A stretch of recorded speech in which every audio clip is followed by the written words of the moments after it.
મારી પાસે અનાજમાં ઘઉં અને ચોખાના બીજ છે, હું તેની રોપણી કરીશ. મારી પાસે અનાજમાં ઘઉંના બીજ છે, હું તેની રોપણી કરીશ. મારી પાસે કઠોળમાં ચણાના બીજ છે, હું તેની રોપણી કરીશ.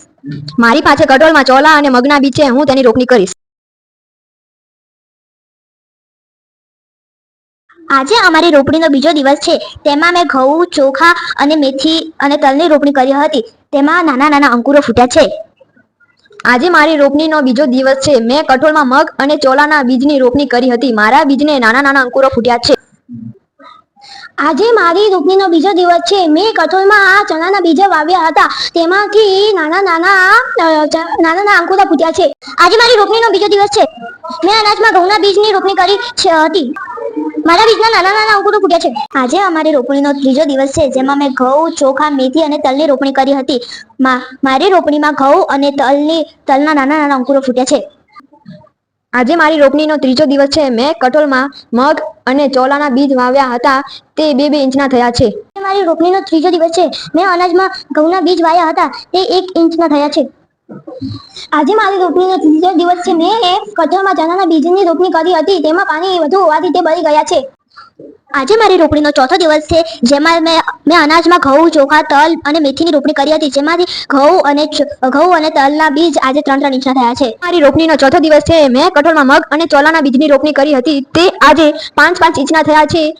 આજે મારી રોપણીનો ચોથો દિવસ છે. મેં અનાજમાં ઘઉંના બીજ વાવ્યા હતા.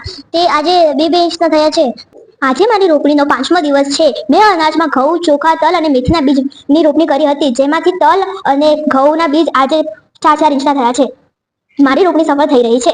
આજે મારી રોપણીનો 5મો દિવસ છે. મેં કઠોળમાં મગ અને ચોળાના બીજની રોપણી કરી હતી. તે આજે 6-6 ઇંચના થયા છે.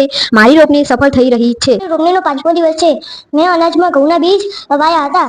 તે 3-3 ઇંચના થયા છે. મારી સફળ થઈ રહી છે. આજે મારી રોપણીનો 6થો દિવસ છે. મેં અનાજમાં ઘઉં, ચોખા, મેથી અને તલની રોપણી કરી હતી. તે હવે 6-6 ઇંચના થયા છે. જેમાંથી ઘઉં અને તલની રોપણી સફળ થઈ રહી છે.